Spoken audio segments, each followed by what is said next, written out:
Hi everyone. ఈరోజు మా Hitvika second birthday. Same to same వాళ్ళ నాన్నలానే ఉంది. డిట్టో దిగిపోయింది తల్లి. అండ్ ఇంకా ఈరోజు చిన్న ఫోటోషూట్ చేద్దామని ఇంట్లోనే ప్లాన్ చేశాను. యాక్చువల్లీ 2 డ్రెస్సెస్ అనుకుంటున్నాను. ఇందులో ఒకటి ఫైనల్ చేశాను. లాస్ట్ టైం వచ్చి ఫస్ట్ మంత్ది పింక్ కాబట్టి ఈసారి బ్లాక్ వేసాను. అండ్ పిల్లలు ఎంత ఫాస్ట్గా గ్రోత్ అయిపోతారు కదా అండి. డేస్ కూడా అంతే ఫాస్ట్గా అయిపోతున్నాయి. మొన్నే నాకు ప్రెగ్నెంట్ అయినట్టుంది, మొన్నే డెలివరీ అయినట్టుంది, అప్పుడే పాప పుట్టేసింది. అసలు డేస్ అయితే ఎంత ఫాస్ట్గా అయిపోతున్నాయో. యాక్చువల్గా పూరిక స్కూల్కి వెళ్ళింది, వచ్చినాక చేద్దామని చెప్పి పూర్వీకి వచ్చాక ప్లాన్ చేశాను ఫోటోషూట్. అది లేకముందు చేయాలనిపించలేదు నాకు. స్కూల్ మానేద్దామంటే ఎగ్జామ్ అంటే అందుకే మానుకుంటే వెళ్ళిపోయింది. స్కూల్కి అయితే మంచి డెడికేషన్ అన్నమాట, ఎక్కడ మానుకుంటే వెళ్తుంది.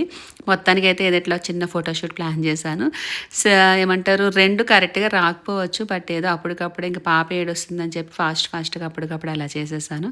ఏదో ఒక చిన్న హ్యాపీనెస్ ఏమీ లేదు, పిల్లలకి ఒక చిన్న మెమోరీస్ ఉంటాయని అంతమించి కాదు. That's for mini vlog.